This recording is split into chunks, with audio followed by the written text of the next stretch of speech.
mempersembahkan serial Sandiwara Radio Misteri Mak Rompang. Misteri Mak Rompang. Misteri Mak Rompang.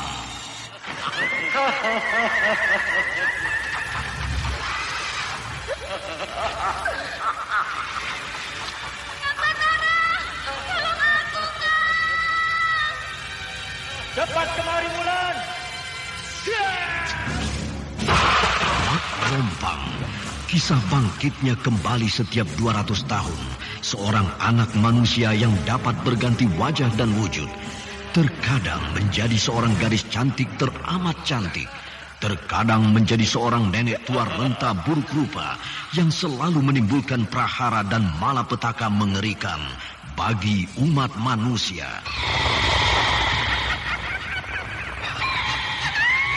Bahaya, kita dalam bahaya. Sudah, cepat tinggalkan tempat ini. Tunggu Kamira, aku mau menutup warung dulu. Jangan pikirkan warungmu, pikirkan nyawamu. Hei, menjauh. Tuk Tunggal bilang menjauh. Takut itu berhawa panas. Tuk Tunggal ada di mana, Wira? Tuk Tunggal berada di dalam kabut. Hei, menyingkir semua. Menyingkir keluar dari desa.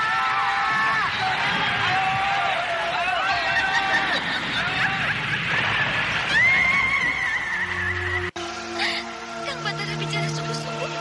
Iya, karena saya mencintaimu, Wulandari. Mak Rompang diselingi pula tawa ria penuh canda serta kisah cinta kasih yang penuh dengan liku-pilu kehidupan dari dua insan manusia. Awas di belakangmu, Wulandari.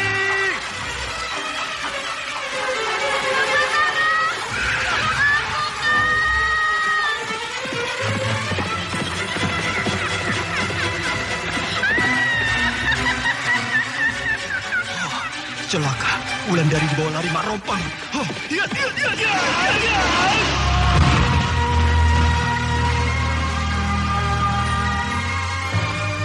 Didukung artis-artis terkenal Ferry Fadli, Yvonne Rose, Anna Sambayon, dan sederet bintang-bintang terkenal lainnya.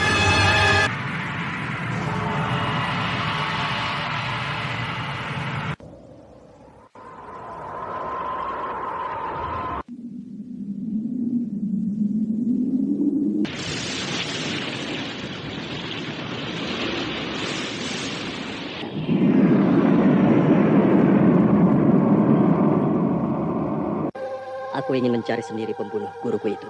Tapi Kanjeng, kami mohon supaya Kanjeng tetap berada di Dusun Panggalau ini. Ikutilah episode ke-19. Tahta Panggalo. Tahta Panggalo. Tahta Panggalo. Naskah karya Asmadi Syafar. Teknik dan montase Indra Mahendra. Dengan sutradara Denny Denhas. Seri yang ke-19 ini didukung para pelaku. Aris sebagai orang pertama, Anna Sampayon sebagai Mak Rompang, Kasduyono sebagai orang kedua, sekarang masih mendengarkan Mogan sebagai Sandiwara Kidaksa, Radio di channel dan Memori pembawa cerita 80. Denny Denhas. Pada kisah yang lalu diceritakan, Batara akhirnya bertemu dengan Wulandari. Pertemuan mereka sangat mengharukan, sehingga keduanya lama berpelukan di pendopo rumah Gandini. Ketika Wulandari tahu banyak pengawal Gandini yang melihat kejadian itu, Wulandari menjadi sangat malu, sehingga dia keluar dari rumah Gandini, bukan melalui pintu regol, akan tetapi melompat melalui tembok yang tinggi. Batara dan Wulandari masih berada di Mentilin. Mereka ingin menyelidiki apa yang terjadi di sana. Ketika malam telah tiba, tampaklah seekor burung gagak terbang melayang-layang di atas kepala orang desa yang meronda. Burung gagak itu adalah burung pertanda keberadaan Mak Rompang, burung penyebar bencana. Kalau sekali lagi burung itu menyambar kepalaku, maka akan aku bacok dia dengan kerisku ini. Kau dengar burung gagak itu? Iya, aku dengar. Suara burung gagak itu jauh di ujung desa. Hati-hati, burung gagak itu terbang kemari. Anak benar, aku sudah siap. Ayo, mendekatlah. Akan aku tebas kau dengan keris pusakaku ini. Oh, sayang tidak kena.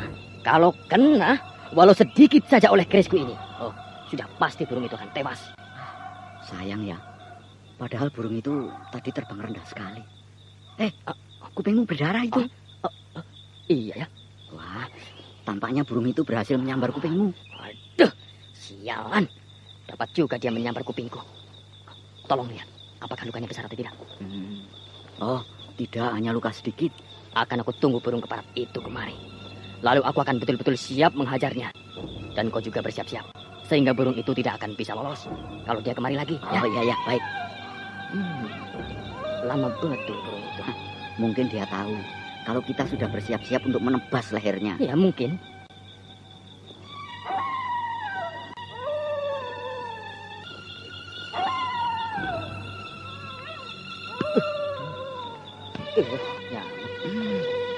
Nyamuk di sini banyak sekali ya. Mungkin karena api unggun ini sudah mulai kecil. Jangan besarkan api unggun itu. Nanti burung gagak keparat itu bisa melihat kita dengan jelas. Nah, kau dengar itu? Suara burung gagak itu di ujung desa. Iya, burung itu akan datang lagi kemari. Ayo, bersiaplah. Cepat golokmu itu. Oh iya, Cabut.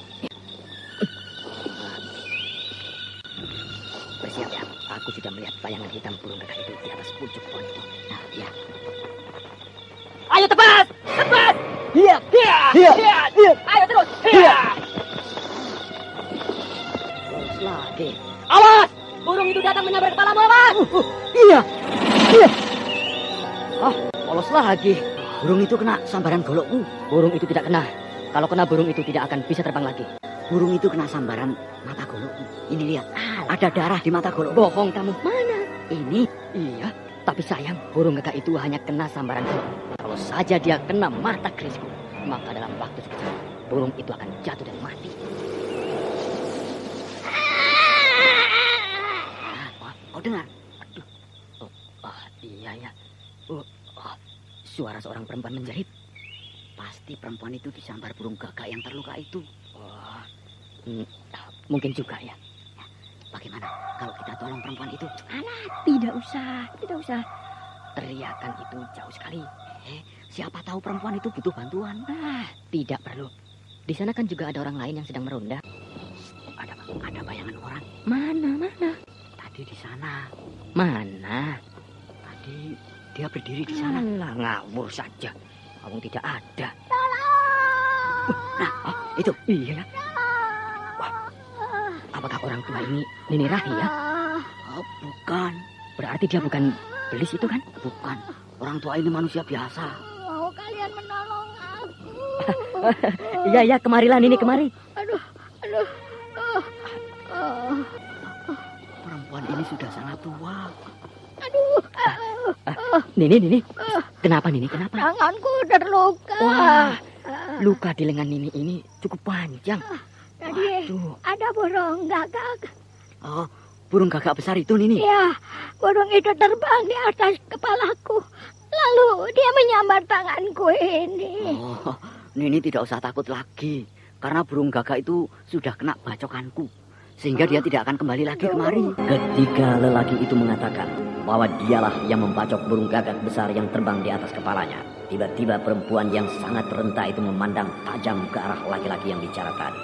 Pandangan mata perempuan renta itu sangat mengerikan, sehingga laki-laki itu merasa bergidik bulu tengkuknya. Perempuan tua renta itu tidak lain adalah Mak Rompang. Sementara kedua laki-laki itu tidak tahu siapa sebenarnya yang mereka hadapi. Lalu kedua laki-laki tersebut mengambil beberapa lembar daun singkong. Daun-daun singkong tersebut lalu mereka gorehkan ke lengan Mak Rompang yang terluka lebar. Nini, semoga luka di tangan Nini ini cepat sembuh ya. Terima kasih. Iya. Nah, sekarang Nini silahkan pulang. Tapi rumahku jauh. Begini saja Nini, kalau begitu aku akan antar Nini pulang. Aku tidak sanggup berjalan sejauh itu. Tenagaku sudah tidak ada. Luka di lenganku banyak mengeluarkan darah. Kalau begitu Nini duduk dulu di sini. Kita tunggu hari pagi. Aduh, kenapa menunggu pagi? Ya, nanti aku akan carikan tumpangan pedati buat Nini pulang. Oh, hari pagi masih lama. Kau lihat dia tadi menatapku ketika kau memeriksa lukanya? Tidak. dia menatap mataku dengan buas. Nini ini bukan buas. Dia menatapmu itu seperti karena dia kesakitan, tahu? Oh, lihat ini. Ada apa lagi? Darah yang menetes dari luka perempuan tua ini berwarna hijau, bukan berwarna merah. Alah, mana? Ini. Oh, mungkin itu bekas borehan daun singkong tadi. Kau lihat, di ujung jalan itu ada lentera kereta berkedip-kedip tertiup angin. Nah, itu lampu kereta kuda. Nah, Nini, itu ada kereta kuda yang akan melintas di sini. Nah, Nini pulang ke arah mana? Ke sana. Oh, kalau begitu Nini satu arah dengan kereta kuda itu. Nini akan bisa menumpang kereta kuda itu untuk pulang ke rumah. Apakah pemilik kereta kuda itu mau membawaku? Nanti aku yang bicara dengan pemiliknya itu, Nini, supaya dia mau membawa Nini pulang ke rumah. Oh, ya, terima kasih. Hop. Berhenti ya. Ada apa Kisana? Tolong antarkan Nini ini pulang ya. Nini ini sakit. Wah, tidak bisa. Kereta kuda ini bukan untuk mengantar orang sakit. Waduh, aku mohon Kisanak mau menolongnya karena Nini ini sudah tua sekali. Melangkah pun dia susah. Kasihan. Nanti majikanku marah kalau dia tahu aku membawa orang yang sakit dan tidak dikenal. Hei, Kisanak. Nama Kisanak siapa? Namaku Daksa. Kenapa? Hei, Kidaksa. Apa kamu tidak tahu? Kamu sedang berhadapan dengan siapa? Aku tidak tahu. Yang aku tahu, aku hanya sedang melintas di desa Mentilin. Kamu sedang berhadapan dengan jagoan desa Anda Mentilin ini. sekarang Tahu? masih mendengarkan Sandiwara Maaf, Radio di channel aku Memori tidak tahu. 80. Kalau kamu tidak mau membawa nenek ini, maka kamu akan berhadapan dengan kami. Baiklah. Nah, Nini, silakan naik. Tidak, aku takut. Kusir kereta itu kasar sekali kepadaku. Tidak apa-apa, Nini. Kalau dia macam-macam, bilang saja padaku. Tapi aku takut. Aku tidak berani naik kalau tidak kalian temani. Baiklah, aku yang akan menemani Nini. Ayo. Tapi aku tidak mau naik.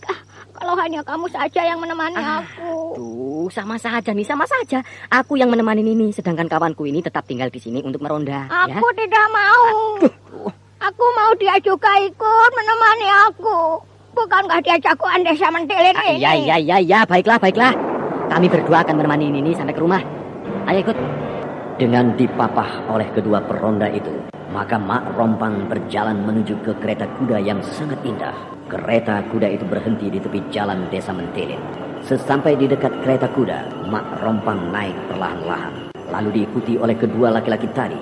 Dan tidak lama kemudian, kereta kuda itu berjalan perlahan-lahan. Semakin lama, kereta kuda itu semakin kencang. Kau lihat benda hitam yang tergeletak di lantai kuda ini? Mana? Itu. Aduh. Oh iya. Apa itu? Tampaknya seperti seekor burung gagak. Nini? Apa? Nini lihat di dekat kaki Nini itu ada bangkai burung gagak. Oh, iya.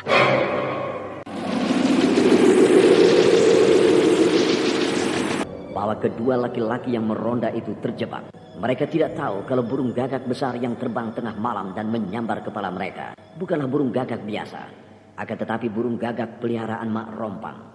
Sehingga mereka berusaha membunuh burung gagak tersebut. Burung itu kena mereka bacok dengan golok yang sudah mereka siapkan dari tadi. Tetapi burung gagak itu tidak mati, karena yang kena bacok sebenarnya adalah sayap burung gagak tersebut. Lalu perlahan-lahan burung gagak itu menjelma menjadi Mak Rompang. Dan Mak Rompang datang kepada kedua peronda itu. Mak Rompang minta tolong karena lengan kanannya luka memanjang terkena bacokan tadi. Hanya Mak Rompang tidak mengutarakan demikian kepada kedua laki-laki tersebut. Mak Rompang hanya beralasan bahwa tangannya luka terkena sambaran seekor burung gagak yang sangat ganas. Kedua laki-laki itu tampak percaya. Namun laki-laki yang membacok burung gagak tadi tampak agak curiga. Bahkan laki-laki itu sangat ketakutan ketika Mak Rompang menatapnya dengan tajam. Akhirnya mereka naik ke atas kereta kuda Mak Rompang yang dikemudikan oleh Ki Daksa. Sayang, kedua laki-laki itu sedang berada di dalam bahaya. Karena mereka tidak tahu bahwa kereta kuda itu adalah kereta kuda Mak Rompang. Apakah kau tidak lihat kalau bangkai burung gagak itu semakin besar? Mana? Perhatikan baik-baik. Oh, aduh. Kisanak. Ada apa Nini? Kenapa ada bangkai burung gagak di lantai kereta kudamu ini? Itu bangkai burung gagak yang dibacok orang di Mentilin ini tadi. Oh, Apakah burung gagak ini yang menyambar aku tadi? Jadi Nini disambar juga oleh burung gagak itu tadi. Wah, oh, jadi betul kalau burung gagak ini yang menyambar aku tadi ya? Betul. Oh. Lihat sayapnya robek. Terkena bacokan seseorang. Aku yang membacok burung gagak itu tadi, Nini. Oh, jadi kau yang membacok burung gagak ini? Ki Daksa, buang bangkai burung ini. Baunya sudah mulai tidak enak. Jangan, tidak boleh. Burung gagak itu majikanku yang punya. Aku harus bawa pada majikanku. Aku harus perlihatkan pada majikanku bahwa burung peliharaannya mati dibacok oleh orang desa Mentilin. Hus, hus, hus, hus. Ki Daksa, siapa majikanmu itu, ha? Itu, yang duduk di samping kalian itu. Di sampingku yang mana? Itu, yang duduk di samping kalian. Yang tangannya luka. Masa iya Nini ini yang punya burung gagak itu? Kalau tidak percaya kalian, tanyakan saja pada dia. Gila kusir kereta itu. Masa Nini dibilang yang punya bangkai burung gagak ini? Emang aku yang punya burung gagak ini. Nini jangan main-main. Iya, Nini. Kalau kau tidak percaya, perhatikan baik-baik wajahku ini.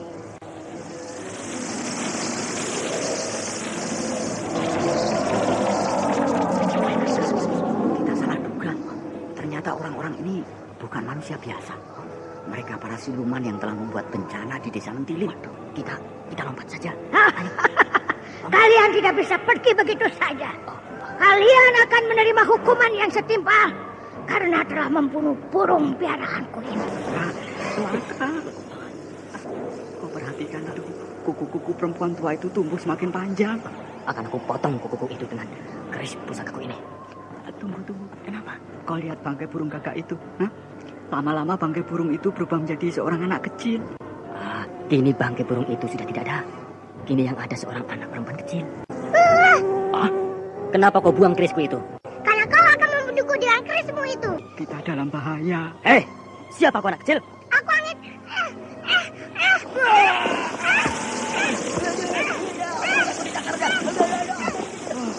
Mukamu berlumuran darah. Mukamu robek-robek.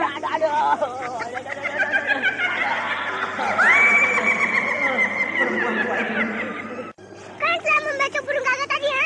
Kuku-kuku anak kecil ini mulai tumbuh memanjang. Sama seperti kuku perempuan tua tadi. Tahan sakitmu sebentar. Kita hadapi anak kecil ini. Ayo bangun. Tahankan sebentar sakitmu. Tewas.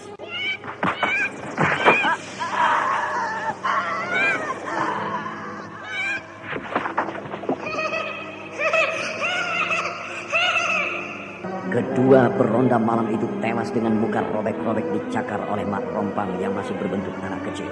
Keduanya tergeletak di lantai kereta kuda yang besar dan mengerikan itu. Sedangkan Mak Rompang sudah raib entah kemana.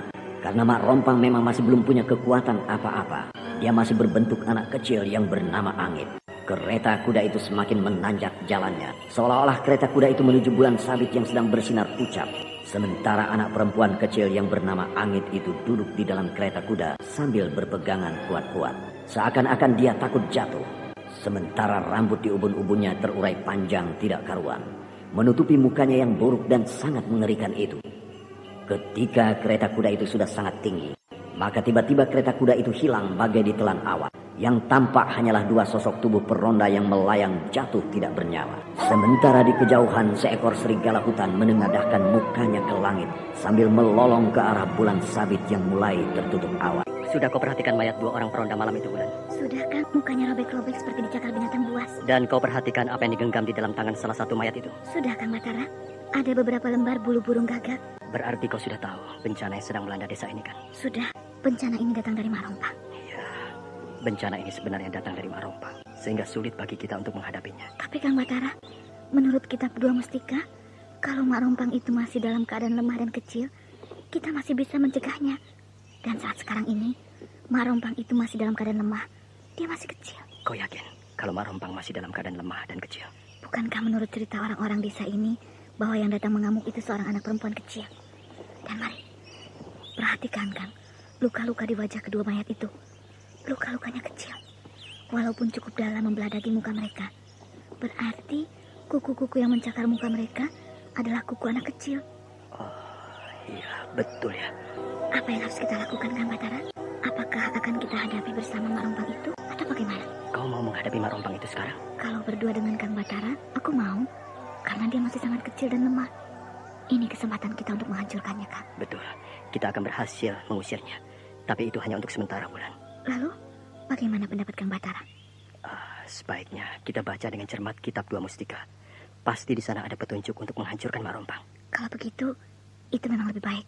Sekali pukul, hancurlah iblis betina itu. Mana kitabnya? Kau bawa bukan? Kitab itu aku simpan di Telaga Sore. Kalau begitu, kita harus ke Telaga Sore. Kapan, Kang? Sekarang? Iya, sekarang. Itu kan negeri Panggalo, Kiwista? Betul, Den Ayu Laras. Tapi dulu Panggalo bukan seperti ini. Dulu hanya sebuah dusun yang kecil dan miskin. Namun sekarang sudah menjadi sebuah negeri yang indah dan makmur. Walau negeri ini belum besar, seperti besarnya kerajaan yang lain. Tidak disangka, Kang Batara akan memerintah negeri yang indah ini. Sebentar lagi kita akan memasuki pintu gerbang kota, Den Ayu. Iya, Ki. Sebentar lagi kita melewati pintu gerbang kota. Nah, Den Ayu, kita sudah melewati pintu gerbang kota. Wah, Ki, kota Panggalo ini ditata rapi oleh Kang Batara, sehingga tidak bosan-bosannya kita memandang. Ternyata Batara adalah seorang raja yang mempunyai selera tinggi. Andai kata aku yang jadi istri Kang Batara, alangkah bahagianya aku. Aku akan jadi permaisurinya. Aku akan banyak mempunyai dayang pengasuh. Aku akan dihormati oleh seluruh rakyat Panggalo ini. Lalu desa Mentilin akan aku jadikan sebuah kota raja, seperti kota Panggalo ini. Mentilin akan menjadi sebuah negeri di bawah pemerintahan kerajaan Panggalo ini. Den Ayu, Den Ayu. Ada apa, Kiwista? Apakah Den Ayu melamun? Iya, karena aku kagum melihat kota raja Panggalo ini. Mari Den Ayu, belokkan kuda tunggangan Den Ayu kemari. Kemana, Ki? Di sana Den Ayu. Semua orang yang menunggang kuda menambatkan kudanya di sana. Oh, rupanya semua kuda harus ditambat di sana, sehingga tidak ada orang yang lalu lalang menunggang kuda di dalam kota raja ini. Wah, luar biasa. Ayo Den Ayu. Hai.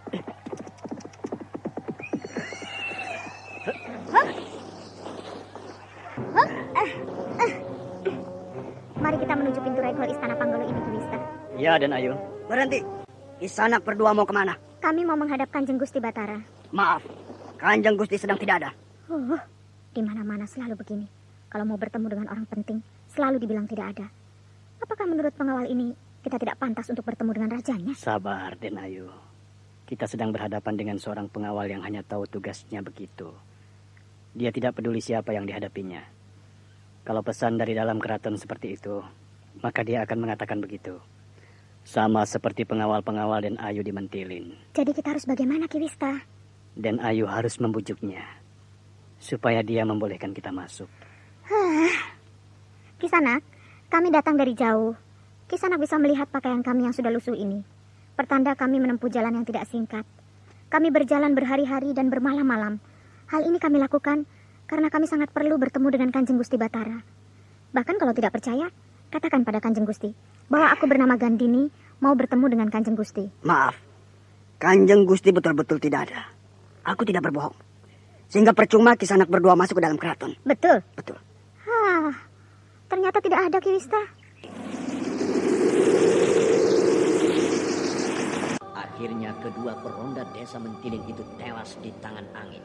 Ketika mereka berada di dalam kereta kuda Mak Rompang, muka kedua peronda itu hancur dicakar oleh angin. Gadis kecil jelmaan Mak Rompang melihat kejadian tersebut. Batara dan Wulandari mengambil keputusan untuk kembali ke Telaga Sore, mempelajari kitab Dua Mustika. Karena di dalam kitab itu tertulis cara-cara untuk menghancurkan Mak Rompang. Sementara di tempat lain, di ibu kota kerajaan Panggalo, Gandini dan Kiwista sedang berdiri di depan pintu regol keraton Panggalo. Mereka sedang bicara dengan pengawal pintu.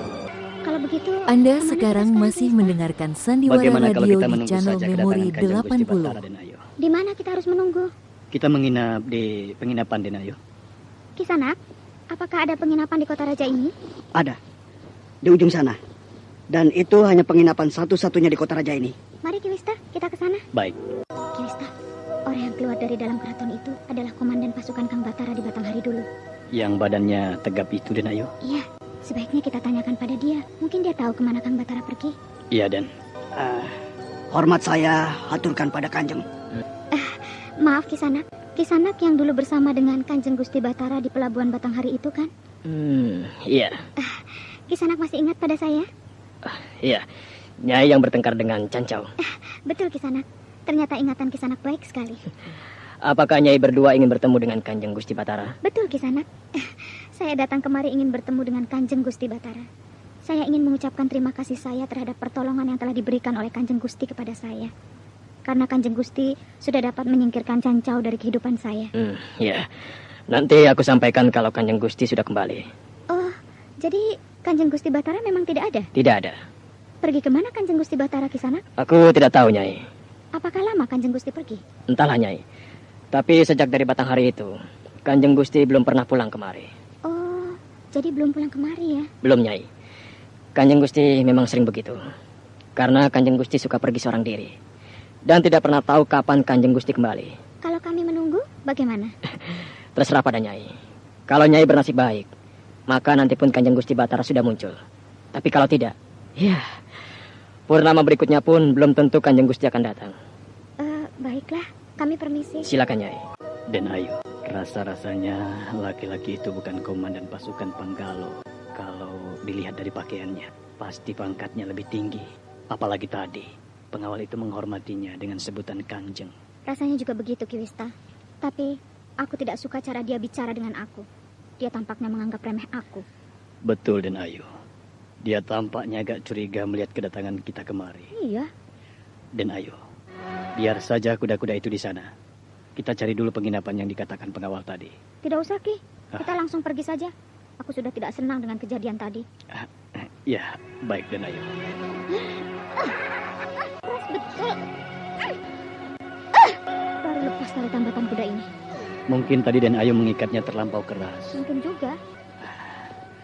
Tampaknya Den Ayu sedang kesal. Mungkin karena tidak bertemu dengan Batara. Lalu cara laki-laki tadi menganggap remeh bicara dengan Den Ayu. Kisanak, aku mau bertanya. Iya, Nyai mau bertanya apa? Kisanak penduduk Panggalo ini? Betul, Nyai. Ini perlu apa? Aku mau bertanya, siapa laki-laki yang berdiri di pintu gerbang keraton Panggalo itu? Oh, itu pengawal keraton, Nyai. Bukan, tapi yang bertolak pinggang itu. Oh, yang bicara dengan Nyai tadi. Itu Kanjeng Padatu, Nyai. Kanjeng Padatu adalah senopati kerajaan Panggalo ini. Oh, senopati rupanya dia. Pantas angkuh sekali dia bicara.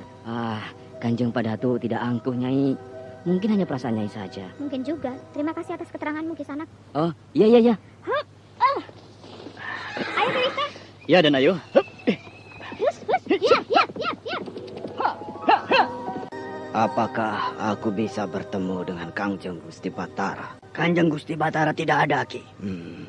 Betul tidak ada. Betul, Ki. Aku tahu betul. Karena setiap kali aku yang dapat tugas mengawal di depan ini. Tadi juga ada 2 orang datang kemari mencari Kanjeng Gusti. Aduh, bagaimana ini? Aku perlu sekali bertemu dengan Kanjeng Gusti. Tapi sayang, Ki. Kanjeng Gusti betul-betul tidak ada di dalam keraton.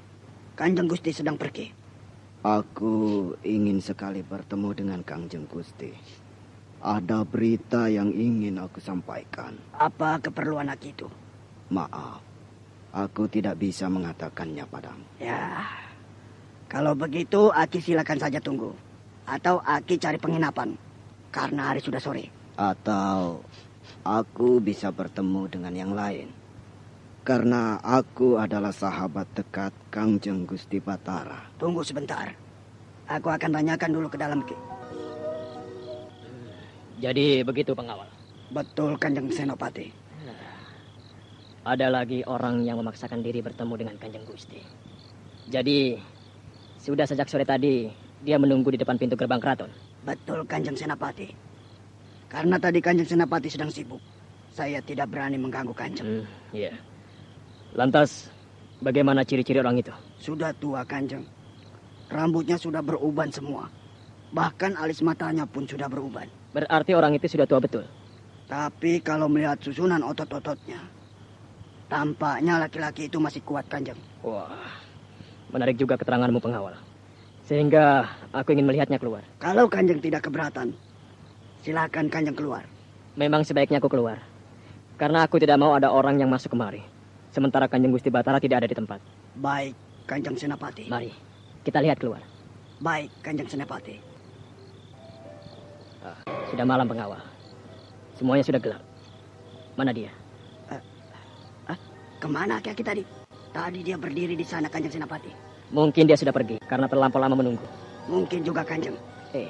Apa itu pengawal? Mana, Kanjeng? Itu seperti harimau. Betul, Kanjeng. Itu harimau. Harimau itu berbulu putih. Dia duduk sambil menatap ke pintu gerbang ini. Tapi diam saja, tidak bergerak sedikit pun. Apakah perlu saya tombak, Kanjeng? Jangan. Aku yakin harimau ini piaraan Kanjeng Gusti Batara. Dulu juga pernah terjadi hal seperti ini.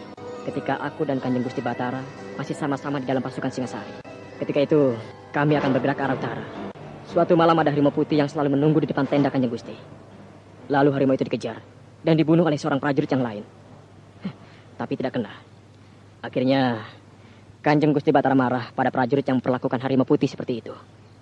Dan akhirnya, terjadilah perkelahian. Keesokan harinya, prajurit itu mati diterkam harimau putih itu. Ngeri juga cerita itu, Kanjeng Senapati. Sudahlah, biarkan saja. Bahkan kita harus bersyukur. Karena raja kita Kanjeng Gusti Batara ternyata orang yang sakti. Iya, Kanjeng Senapati. Kalau saja kau ikut ke Batanghari, maka kau akan menyaksikan bagaimana hebatnya Kanjeng Gusti Batara bertarung. Padahal orang yang menjadi lawannya bukan sembarangan orang. Dia bernama Cancau. Dan menurut penyelidikan, dia itu adalah seorang perwira sandi dari pasukan Tartar yang ditugaskan kemari oleh negerinya. Berarti ilmunya bukan ilmu biasa. Ilmunya ilmu pilihan dari negeri seberang sana. Namun oleh Kanjeng Gusti Batara, orang itu dapat dikalahkan.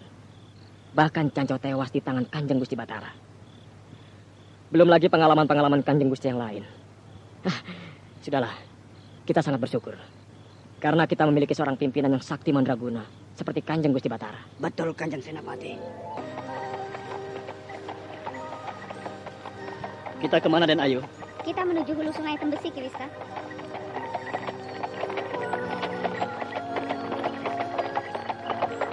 Ki Wista, kuda-kuda ini harus kita tambatkan di sini. Kita tidak bisa meneruskan perjalanan dengan menunggang kuda. Baik, Den Ayu. Gandini dan Ki Wista menambatkan kuda-kuda mereka di sebuah padang rumput supaya kuda-kuda itu bisa merumput sesukanya. Lalu kedua orang itu meneruskan perjalanan dengan berjalan kaki. Mereka menyusuri tepi sungai Tembesi. Mereka menuju ke hulu sungai Tembesi yang berakhir di sebuah air terjun yang deras bergemuruh. Sesampai di hulu sungai Tembesi, keduanya berdiri di atas batu. Ki Wista tidak tahu apa yang akan dilakukan oleh Gandini. Sementara Gandini memandang sebuah onggokan tanah di dekat hulu sungai itu. Lalu Gandini mendekati onggokan tanah itu. Ki Wista, lihat ini. Ada apa, Den Ayu? Lihat, Ki, apa ini? Kuburan, Den Ayu. Perhatikan tulisan di batu nisan ini. Kenapa bisa sampai di sini, Den Ayu? Jadi, Ki Wista sudah yakin kalau ini kuburan ini Rahih? Yakin sekali, Den. Karena tulisan di batu nisan ini, saya yang memahatnya. Berarti ada yang tidak beres, Ki Wista? Kita mau kemana, Den Ayu? Mau menyelidiki tentang kuburan ini Rahih ini. Ayo, Ki, duduk bersila di atas batu ini. Kita bersemedi di sini. Baik, Den Ayu. Gandini dan Ki Wista duduk bersila di atas batu di tepi air terjun hulu sungai Tembesi.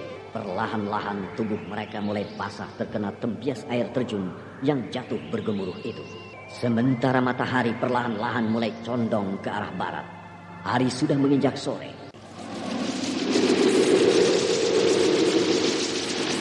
Rupanya Den Ayu sudah biasa datang kemari. Sehingga Den Ayu tahu apa yang harus dilakukannya di sini. Pejamkanlah mata, Ki Wista, supaya kita sampai di tempat yang kita tuju. Iya, Den Ayu.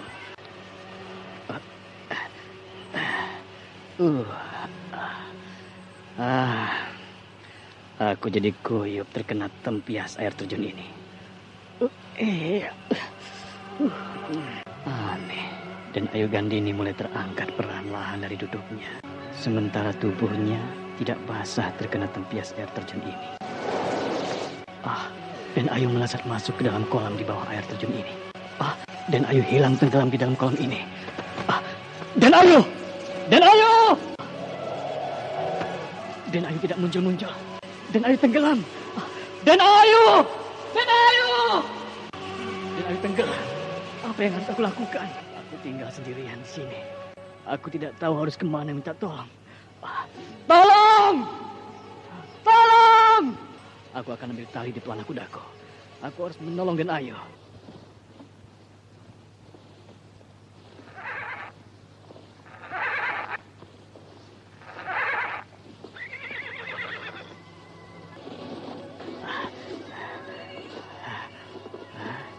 Siapa yang berdiri di samping kuda tungganganku itu? Siapa perempuan tua ini? Wajahnya sangat menakutkan, sedangkan tubuhnya bongkok sekali, sehingga punggungnya sangat melengkung seperti busur panah. Matanya merah. Anda sekarang masih mendengarkan Sandiwara Radio di channel Memori 80. Aku menemani Den Ayu Gandini. Mana Den Ayumu itu? Dia tenggelam di bawah air terjun. Itu sebabnya kamu berteriak-teriak minta tolong. Iya. Jadi kau butuh pertolongan. Iya.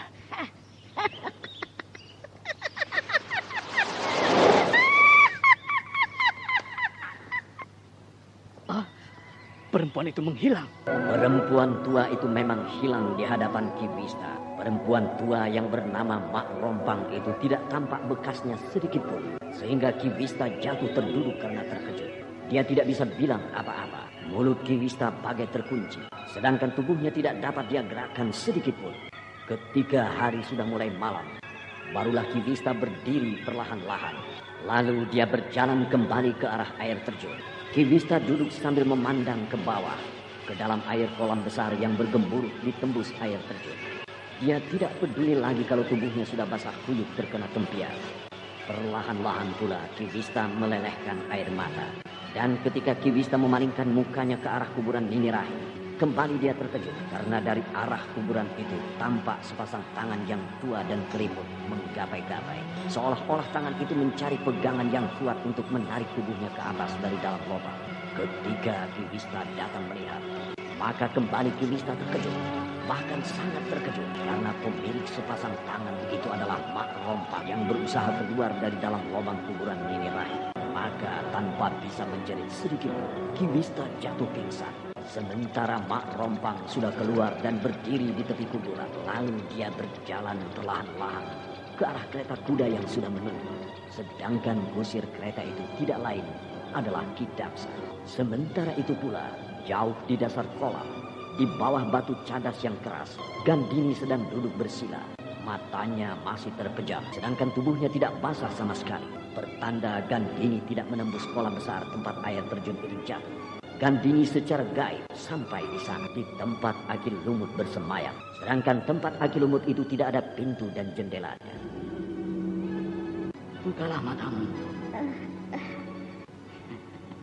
Kau sudah sampai di tempatku. Akhirnya sampai juga aku kemari, Aki Lumut. Karena tempatku ini terbuka untukmu, Den Ayu Gandini. Mana Ki Wista? Laki-laki tua bersamamu itu. Betul, Aki Lumut. Dia masih berada di atas batu di tepi air terjun. Oh, celaka. Aku harus kembali ke sana.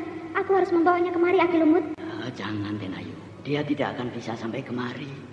Karena dia tidak bisa menenangkan dirinya selama berada di tepi air terjun itu. Dia tidak bisa bersemedi dengan baik. Sehingga dia tidak akan pernah bisa sampai kemari. Tapi dia akan mendapat celaka di sana, Ki Lumut. Karena di sanalah setiap saat tempat lewat Mak Rompang. Iya, memang di sana tempat lewat Mak Rompang. Bahkan baru saja Mak Rompang lewat untuk pergi ke Mentilin dengan kereta kudanya. Namun kau jangan takut, Den Ayu. Kawanmu yang bernama Ki Wista itu selamat. Dia tidak apa-apa. Karena Mak Rompang belum dalam keadaan kuat. Dia masih lemah. Mak Rompang masih dalam keadaan tua renta. Justru yang berbahaya adalah anak kecil jelmaan Mak Rompang itu. Mentilin. Pasti Mak Rompang akan menebar bencana lagi di desaku itu, Aki Lumut. Jadi kau sudah tahu kalau yang membuat bencana di desamu selama ini adalah Mak Rompang, Den Ayu. Tahu, Aki. Karena aku mengerti betul siapa anak kecil yang bernama Angit itu. Bagus. Nah, lalu apa niatmu datang kemari, Den Ayu? Kenapa Den Ayu masih gelisah? Aku masih memikirkan keselamatan Ki Wista. Tidak apa-apa, dia selamat. Percayalah, Den Ayu. Walau dia bertemu dengan Mak Rompang. Aki Lumut yakin? Iya. Baru saja aku melihat kejadian itu, Den Ayu. Mak Rompang lewat di dekat Ki Wista. Tapi Mak Rompang tidak mengganggu sama sekali. Bahkan Mak Rompang sudah jauh berangkat menuju desamu. Ya, syukurlah kalau Ki Wista selamat. Nah, apa keperluanmu datang pada aku sekarang, Den Ayu? Aku ingin memerangi Mak Rompang, Ki.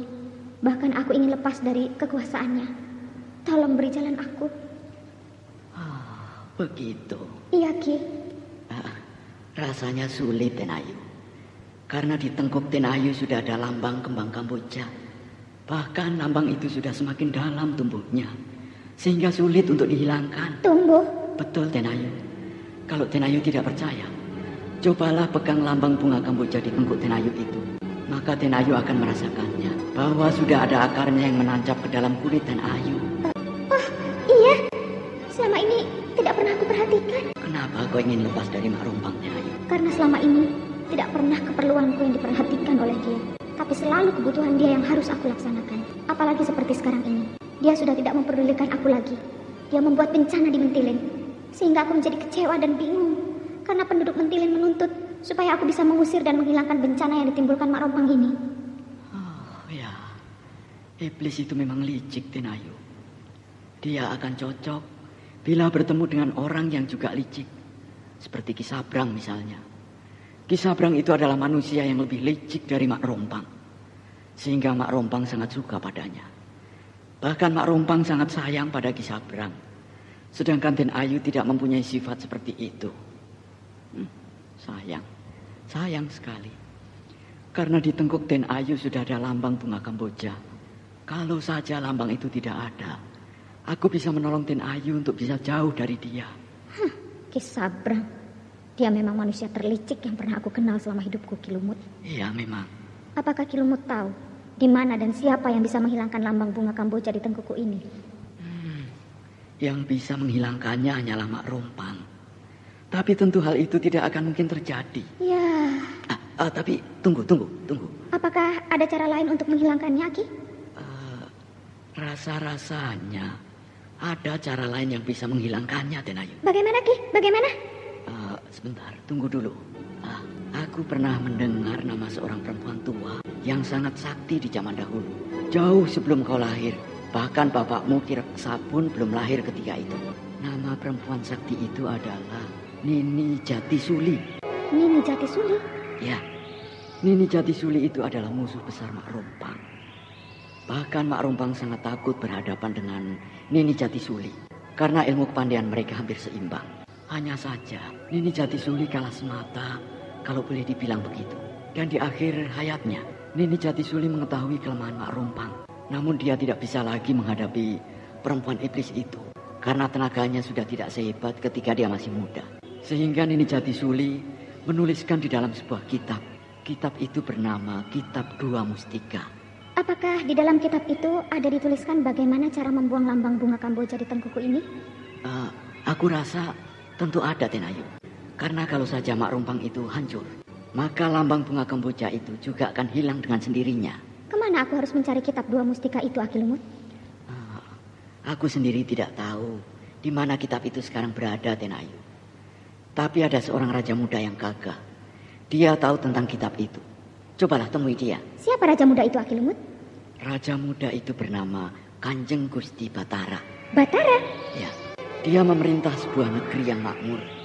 Nama negeri itu adalah Panggalo. Kang Batara. Aku harus kembali lagi ke sana. Padahal aku sudah tidak suka menemuinya. Apakah tidak ada jalan lain, Ki Lumut? Di jalan lain, Tenayu. Hanya itu. Tapi kalau untuk menangkal untuk sementara, pakailah jimat ini. Benda ini milikku. Sehingga selama ini aku tidak rompang. Ki Lumut sendiri bagaimana? Jangan khawatir. Aku masih punya yang lain. Terima kasih, Ki Lumut. Aku akan pergi menemui raja muda itu. Selamat jalan, Tenayu. Kalau Tenayu nanti sampai di atas, di dekat air terjun, maka Tenayu akan menemui kawan Tenayu itu seperti tidur pulas. Bahkan dia tidak akan...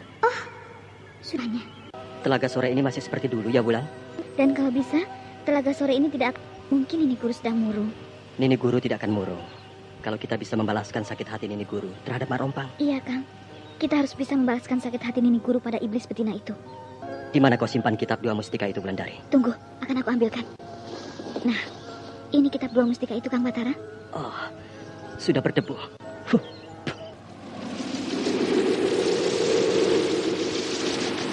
Bahwa Gandini tidak dapat meminta pertolongan pada Aki Lumut. Hanya saja Aki Lumut mengatakan bahwa Gandini bisa tertolong dari pengaruh Mak Rompang. bila Gandini mendapatkan kitab yang bernama Dua Mustika. Di dalam kitab itu ada petunjuk untuk menghilangkan pengaruh Mak Rompang terhadap diri seseorang. Gandini menjadi sangat kecewa karena kitab itu harus dia tanyakan pada Batara. Gandini kecewa terhadap perlakuan orang-orang Panggalo terhadapnya tidak begitu ramah. Sementara itu Batara dan Wulandari sudah sampai di Telaga Sore. Batara dan Wulandari sangat murung ketika melihat kuburan Nyi Sepi. Apakah Kakang Batara mau mempelajari kitab Dua Mustika ini sekarang? Iya, Bulan. Hanya dari tadi aku membacanya, aku belum juga mengerti. Padahal ini baru halaman pertama. Seperti pada kalimat ini. Ketika hatimu dan perasaanmu terbuka, maka biarkanlah semua itu masuk ke dalam jiwa. Sehingga kamu akan menjadi satu di dalam dua. Aneh ya. Kalimat-kalimat di dalam kitab ini banyak ditulis dalam bentuk seloka dan gurindam. Wah, kitab ini memang aneh, Kang. Aku bersama dengan Nyi Guru pernah mempelajarinya. Bahkan sudah sampai separuh isinya kami pelajari. Tapi banyak bagian-bagian yang tidak kami mengerti. Terutama pada bagian memecah pikiran. Apa maksudnya? Aku dan Nyi Guru tidak tahu. Sudah jauh rupanya kau mempelajarinya, Wulan. Memang sudah jauh. Tapi aku bingung, Kang. Sedangkan Nyi Guru saja tidak bisa mempelajarinya, apalagi kita. Seharusnya kita bertanya pada kakek guru Ki Pandai Urat. Baru kita mengerti. Tapi sayang, kita tidak hidup di zaman kakek guru Ki Pandai Urat. Sehingga akhirnya kitab ini hanya menjadi barang pajangan saja. Andai kita hidup di zaman kakek guru Ki Pandai Urat pun, beliau tidak akan bisa menerangkan dengan baik isi kitab ini. Karena bukan beliau sebenarnya penulis kitab ini. Betul begitu, Wulan? Betul, Kakang. Ada ditulis di dalam kitab ini? Tidak ada. Dari mana kau tahu, Wulan? Dari Nini Guru. Nini Guru bercerita padamu? Iya, Kang. Kenapa Nini Guru tidak pernah bercerita pada aku ya? Sewaktu Kakang dulu masih berada di Padepokan Telaga Sore ini, Nini Guru juga belum tahu asal-usul kitab Dua Mustika ini. Nini Guru tahu kira-kira 2 hari Nini Guru akan meninggal. Kok aneh? Iya, memang aneh, Kang.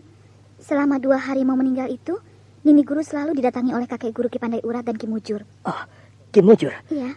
Datang juga rupanya Ki Guru menjelang Nyi Guru meninggal. Ki Guru, aku betul-betul yang tidak tahu diri. Karena sampai sekarang aku belum bisa membalaskan sakit hati Ki Guru dan Nyi Guru terhadap Mak Rompang. Kakang, kenapa Kakang murung? Ya, Bulan. Aku belum bisa membalas budi kedua orang yang kita muliakan itu. Sehingga aku merasa sedih. Kini setelah kitab Dua Mustika ini berada di tangan kita, kita pun tidak tahu cara mempelajarinya. Kitab ini penuh dengan rahasia, penuh dengan teka-teki. Ya, semoga, Kang. Semoga keterangan Nyi Guru yang diceritakannya padaku, kita menjadi tahu teka-teki yang terkandung di dalam kitab ini. Bagaimana cerita Nyi Guru itu padamu? Nyi Guru mengatakan bahwa yang menulis kitab Dua Mustika ini bukanlah kakek guru Ki Pandai Urat. Bukan kakek guru Ki Pandai Urat? Bukan. Sebenarnya yang menulis kitab Dua Mustika ini adalah Nini Jatisuli. Siapa Nini Jatisuli itu, Bulan? Nini Jatisuli adalah Mbah Buyut dari kakek guru Ki Pandai Urat. Nah, Nini Jatisuli itulah yang hidup pada zaman pertama-tama Mak Rompang muncul sebagai iblis betina yang mengobrak-abrik dusun di tempat Nini Jatisuli tinggal. Kau tahu nama dusun itu, Bulan? Dusun apa ya? Nyi Guru pernah bicara padaku tentang nama dusun itu, tapi aku lupa. Pikiranku tidak lagi pada cerita Nyi Guru ketika itu. Sepanjang hari aku sudah menangis sedih, karena aku sudah merasakan bahwa sebentar lagi Nyi Guru akan meninggal dunia yang fana ini. Lalu bagaimana selanjutnya cerita tentang Nini Jatisuli itu, Bulan? Nini Jatisuli hidup di zaman itu. Nini Jatisuli sering bertarung dengan Mak Rompang. Dalam pertarungan-pertarungan itu, Nini Jatisuli dapat mengimbangi Mak Rompang. Bahkan pernah beberapa kali hampir saja Nini Jatisuli bisa mengalahkan Mak Rompang. Sehingga Nini Jatisuli menjadi penasaran. Itu sebabnya yang mendorong Nini Jatisuli untuk menulis kitab ini. Apalagi setelah dusun tempat tinggal Nini Jatisuli diobrak-abrik dan dihancurkan oleh Mak Rompang. Ya, namun sayang, ada bagian-bagian yang tidak terselesaikan ketika Nini Jatisuli menulis kitab ini. Karena Nini Jatisuli keburu tewas di tangan Mak Rompang. Rupanya Nini Jatisuli juga tewas di tangan Mak Rompang. Ya, lalu dengan sisa-sisa kehebatan beliau semasa hidup, beliau mendatangi Ki Pandai Urat dan membisikkan kalimat-kalimat pada Ki Pandai Urat yang harus ditulis di dalam kitab ini. Maka Ki Pandai Urat menuliskan kalimat-kalimat itu pada bagian-bagian yang masih tertinggal. Sehingga sempurnalah isi kitab Dua Mustika ini. Jadi rupanya yang menulis kitab Dua Mustika ini adalah orang yang bernama Nini Jatisuli? Iya. Lalu? Semasa mudanya, Nini Jatisuli mempunyai seorang kekasih yang bernama Jaka Umbana. Jaka Umbana ini wajahnya mirip sekali. Anda sekarang masih mendengarkan Sandiwara Radio di channel Memori 80. Kepada Nini Jatisuli. Rasa-rasanya iya, Kang? Lalu apa lagi yang diceritakan oleh Nyi Guru Wulan? Tidak ada, Kang. Hanya itu. Sebenarnya Nyi Guru ingin banyak bercerita, tapi tampaknya Nyi Guru tidak punya kekuatan lagi. Sampai Nyi Guru meninggal. Ya, sayang. Aku betul-betul lupa nama dusun tempat Nini Jati Suli tinggal. Kalau saja aku ingat nama dusun itu, maka kita akan bisa tahu bagaimana cerita Nini Jati Suli itu sebenarnya. Maksudmu? Kita datang ke dusun itu, lalu kita bertanya kepada orang-orang dusun itu. Siapa tahu di antara mereka ada yang mengetahui cerita tentang Nini Jati Suli ini. Sehingga terungkaplah rahasia yang ada dan teka-teki yang ada di dalam kitab Dua Mustika ini. Betul juga pendapatmu itu, Wulan. Sayang, kedua kekasih itu belum bisa memecahkan teka-teki yang ada di dalam kitab Dua Mustika. Padahal, menurut keterangan yang didapat Nyi Sepi dari Ki Pandai Urat sebelum Nyi Sepi meninggal, bahwa Batara dan Wulandarilah yang bisa mempelajari isi kitab Dua Mustika itu. Karena mereka berdua merupakan sepasang kekasih yang cinta mereka tidak pernah padam. Karena untuk mempelajari kitab Dua Mustika, haruslah sepasang kekasih yang cinta mereka kekal sepanjang hayat. Seperti kalimat yang tertulis pada halaman pertama kitab Dua Mustika yang berbunyi, ketika hatimu dan perasaanmu terbuka, maka biarkanlah semua itu masuk ke dalam jiwa, sehingga kamu akan menjadi satu di dalam dua. Yang artinya, mempelajari kalimat demi kalimat di dalam kitab Dua Mustika haruslah dengan perasaan terbuka satu sama lain. Lalu jurus-jurus yang diajarkan di dalam Dua Mustika haruslah pula digerakkan oleh sepasang kekasih dengan gerakan-gerakan yang penuh kelembutan dan kasih sayang. Sehingga jurus-jurus itu menjadi satu jurus maut di dalam dua raga. Sayang 1000 kali sayang. Mereka belum bisa memecahkan kalimat pertama yang sangat jelas tertulis di halaman muka kitab Dua Mustika itu. Andai saja mereka tahu, maka mereka akan menjadi sepasang kekasih yang seolah-olah menjadi dua mustika untuk pengobat dan pemusnah segala ilmu dan racun yang dimiliki oleh Mak Rompang. Rasa kasih sayang dan belas kasih itu sebenarnya juga bisa didapat di tempat lain, seperti di tempat pertapaan Aki Japa Ardana. Namun di sana tidak terdapat kasih sayang yang berlandaskan cinta sepasang remaja. Buktinya, di pertapaan itu terdapat rasa kasih sayang dengan diperlakukan Aning sebagaimana mestinya. Walau mereka tidak tahu siapa sebenarnya Aning, dari mana asal usulnya, dan siapa suaminya. Sementara Raden Wangsa Dirja menjadi marah karena dia mulai tahu kenapa istrinya Aning pergi meninggalkan rumah. Aku sudah mendengar kejadian itu, Ki Sabrang. Bahkan aku mendengar dari orang yang bisa aku percaya. Betul, Den Wangsa. Saya tidak berbuat apa-apa. Saya bahkan memperlakukan Den Ayu Aning sebaik-baiknya. Bahkan saya sendiri menjadi heran. Kenapa Den Ayu Aning pergi meninggalkan tempat ini tanpa bicara sedikit pun pada saya? Kau benar-benar keterlaluan, Ki Sabrang. Kau masih belum mau mengaku. Walaupun aku sudah tahu apa yang terjadi di sini sepeninggal aku.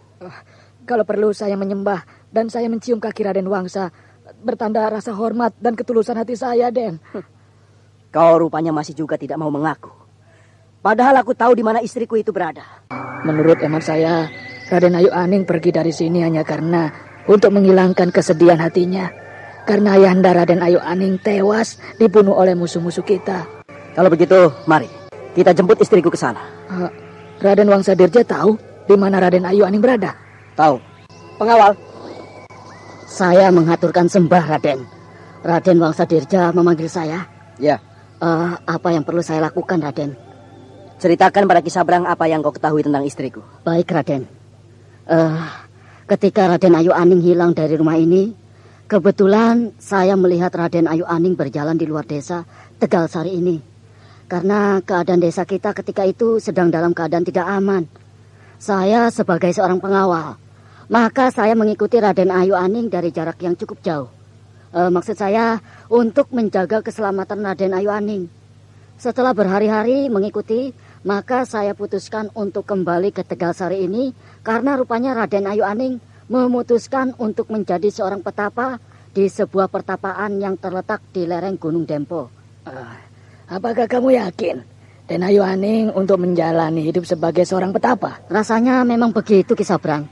Karena sepanjang perjalanan Raden Ayu Aning selalu menangis. Kenapa tidak kamu ajak Raden Ayu Aning untuk pulang kemari, ha? Wah, saya tidak berani, Ki Sabrang. Saya takut dimarahi oleh Raden Ayu Aning. Apalagi tujuan Raden Ayu Aning adalah tujuan yang mulia. Sayang sekali.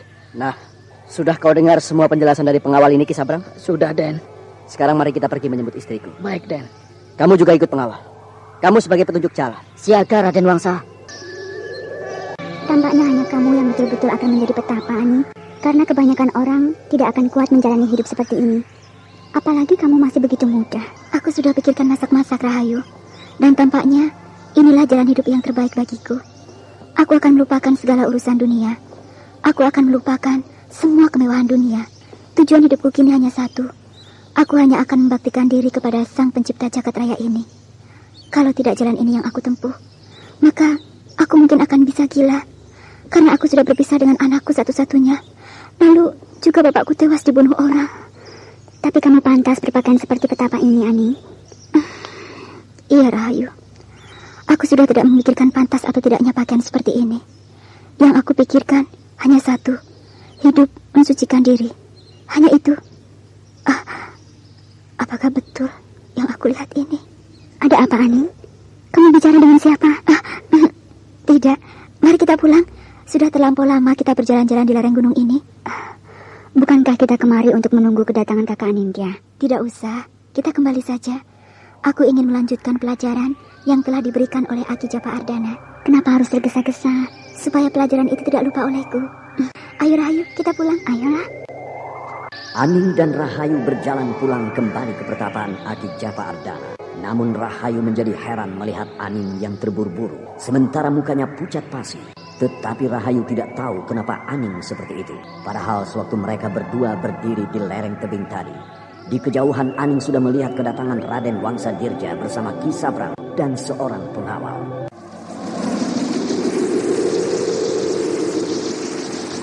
Oh, jadi Ki Japa Ardana pindah kemari? Iya, Den. Karena saya ingin mencari ketentraman.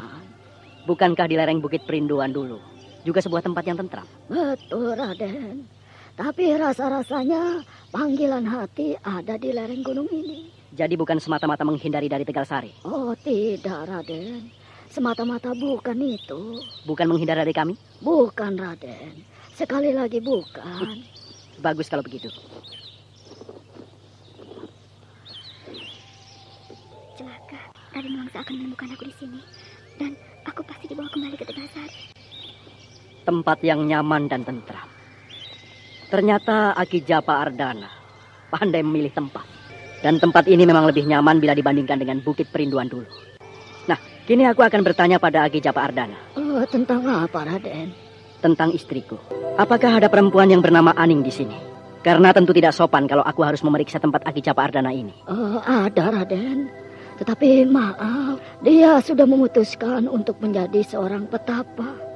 Maaf Ramanda, di mana air minum ini harus saya letakkan? Letakkan saja di sini, nak. Pasti tamu-tamu kita yang terhormat ini haus setelah menempuh perjalanan yang sangat jauh. Baik Ramanda. Nah, pergilah ke dalam, nak. Iya Ramanda, betulkah itu suamimu, Aning? Betul, Ayu. Suamiku masih yang dulu, ketika kamu bertemu di rumahku di Tegal Sari dulu.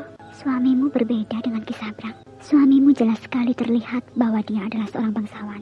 Sedangkan Ki Sabrang, walaupun pakaiannya mewah, tapi jelas terlihat bahwa dia itu seorang laki-laki yang berantakan dan jorok. Jadi seperti itu kamu menilai suamiku, Ayu? Iya, dia berpenampilan tenang dan juga tampak berwibawa. Luar biasa, Aki Japa. Anakmu yang bernama Rahayu itu sudah bertambah cantik. Iya, Raden. Jadi apakah Raden mau bertemu dengan istri Raden? Benar. Suruh dia kemari. Baik, Raden. Silakan tunggu sebentar. Nampaknya istriku tidak lagi berkenan untuk kembali ke Tegal Sari, Ki Sabrang. Apa yang harus aku lakukan? Kalau Den Ayu Aning tidak berkenan untuk pulang ke Tegal Sari, tentu kita tidak bisa memaksanya, Raden Wangsa. Karena dia telah menetapkan diri ingin menjadi seorang petapa. Dan ketetapan Raden Ayu Aning adalah ketetapan yang mulia. Hanya tentu kita ingin mendengar sendiri dari Raden Ayu bahwa itu memang menjadi keputusannya. Bahkan yang paling penting adalah bahwa Raden Ayu pergi meninggalkan Tegal Sari bukan atas ancaman siapa-siapa, tapi atas kemauan sendiri. Iya, itu. Itu yang ingin aku dengar langsung dari dia. Dan kalau betul itu menjadi keputusannya, tidak mau lagi kembali ke Tegal Sari, bagiku tidak apa-apa. Aku sudah mempunyai calon penggantinya. Maksud Raden? Calon penggantinya adalah gadis tadi, anak Aki Japa Ardana. Betul-betul keterlaluan monyet kurap ini. Padahal aku sudah punya rencana tersendiri untuk meminang Rahayu pada orang tuanya. Biarpun tidak bisa berbuat apa, karena kekuasaan ada di tangan monyet ini. Maaf, Raden. Ini istri Raden telah memutuskan untuk menjadi seorang petapa. Jadi itu sudah merupakan keputusannya? Betul, Raden. Saya sudah memutuskan untuk menghabiskan sisa-sisa hidup saya menjadi seorang petapa. Kenapa kau lakukan semua ini, Aning? Apakah karena kau kecewa dalam hidupmu? Saya melakukan semua ini semata-mata untuk menenteramkan hati saya. Saya ingin mencari makna dari kehidupan ini, Raden. Apa kau merasa tidak tentram tinggal di Tegalsari? Apa kau diusir dari Tegalsari? Jawablah, Aning. Aku ingin mendengar jawaban yang jujur darimu. Tidak, Raden.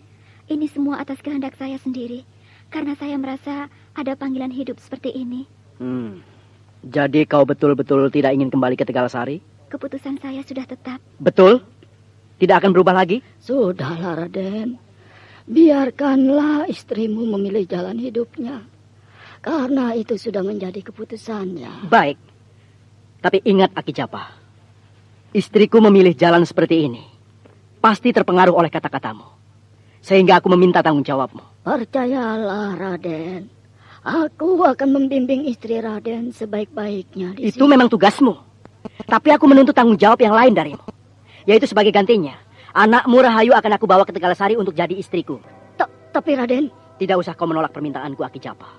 Kalau kau menolak, berarti kau telah menghina aku. Kau telah menghina anak seorang senapati besar kerajaan Dharmasraya.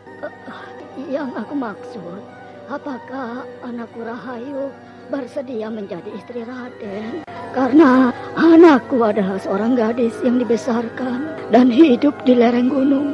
Dia tentu tidak akan tahu tata krama kaum bangsawan. Dia tentu tidak akan tahu aturan dan sopan santun menjadi seorang istri bangsawan. Hal itu tidak usah dipikirkan, Aki Japa. Semua kekurangan anakmu akan aku ajarkan kemudian. Sekarang panggil anakmu kemari dan tanyakan kesediaan. Celaka. Raden Wangsa betul-betul melaksanakan niatnya. Cepat, Aki Japa. Aku tidak bisa menunggu lama-lama.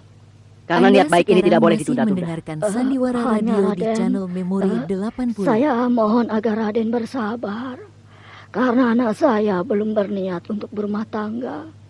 Belum berniat untuk mempunyai seorang suami. Jadi Raden datanglah beberapa tahun lagi untuk menanyakan hal ini. Bukankah aku tadi sudah mengatakan, Aki? Kalau saja permintaanku ini ditolak, maka sama saja Aki menghina senapati kerajaan Dharmasraya. Baiklah Raden. Akan saya panggil anak saya kemari. Bagaimana menurut Ki Sabrang? Cocok kan anaknya untuk jadi istriku? Ya, cocok, Den. Lama betul dia memanggil anaknya.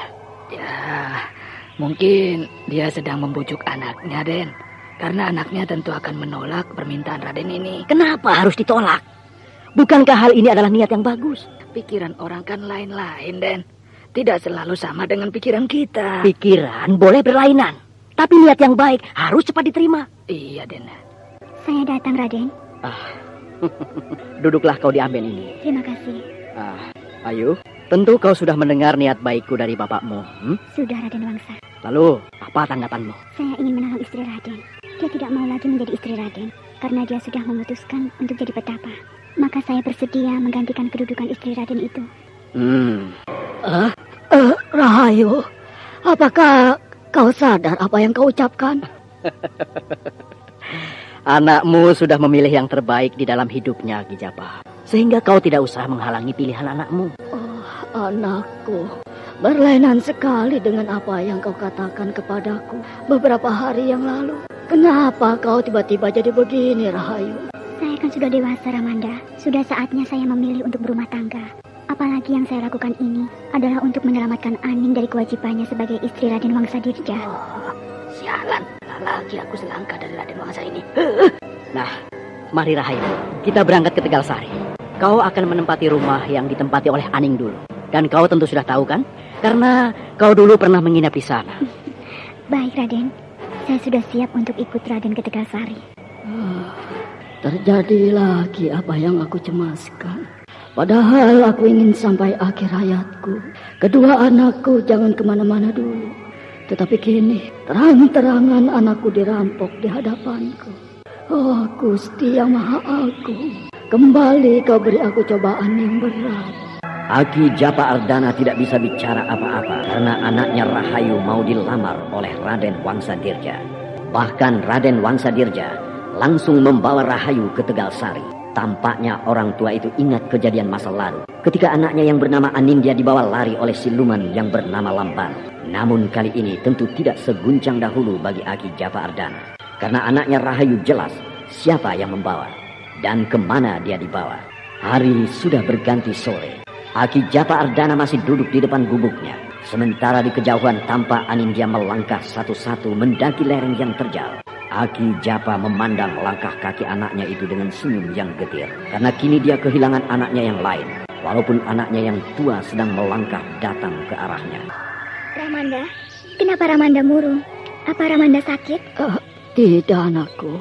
Aku hanya murung memikirkanmu, Anindya. Memikirkan saya, Ramanda? Kenapa? Karena sudah sesore ini, kau baru pulang. Bukankah saya sudah bilang pada Ramanda bahwa saya memang akan pulang sore hari? Iya. Katakanlah, Ramanda, apa sebenarnya yang mengganggu perasaan Ramanda? Atau Ramanda memang sedang sakit? Iya. Tidak, anakku. Mana Aning, Ramanda? Dan mana Rahayu? Aning sedang melakukan semedi. Sedangkan Rahayu dibawa pergi oleh Raden Wangsadirja. Dibawa pergi? Maksud Ramanda? Perlahan-lahan, dengan segala kesabaran yang dimiliki oleh seorang pertapa, Aki Japa Ardana menyampaikan kejadian yang baru saja terjadi kepada anaknya Anindya, sehingga Anindya menjadi pucat. Namun Aki Japa Ardana memberikan keterangan yang baik kepada anaknya itu. Walau sebenarnya hatinya hancur bukan main memikirkan Rahayu. Perlahan-lahan Anindya berubah diam, karena dia sependapat dengan bapaknya bahwa tidak akan mungkin memaksa kehendak adiknya. Dia takut hati adiknya akan terluka. Ramanda, jangan Ramanda pikirkan adik Ayu. Saya tidak akan pergi meninggalkan Ramanda. Saya akan tetap di sini. Saya akan merawat Ramanda. Iya, anakku. Aku akan berusaha menenangkan hatiku. Aku akan lebih mendekatkan diri lagi kepada Yang Maha Agung, supaya aku bertambah sabar. Kenapa sore begini banyak sekali burung-burung gagak terbang di desa ini ya? Apakah mungkin burung-burung ini mau pulang ke sarang? Tapi tidak biasanya seperti ini ya? Iya, betul Nyai. Pasti ada apa-apanya ini. Aduh!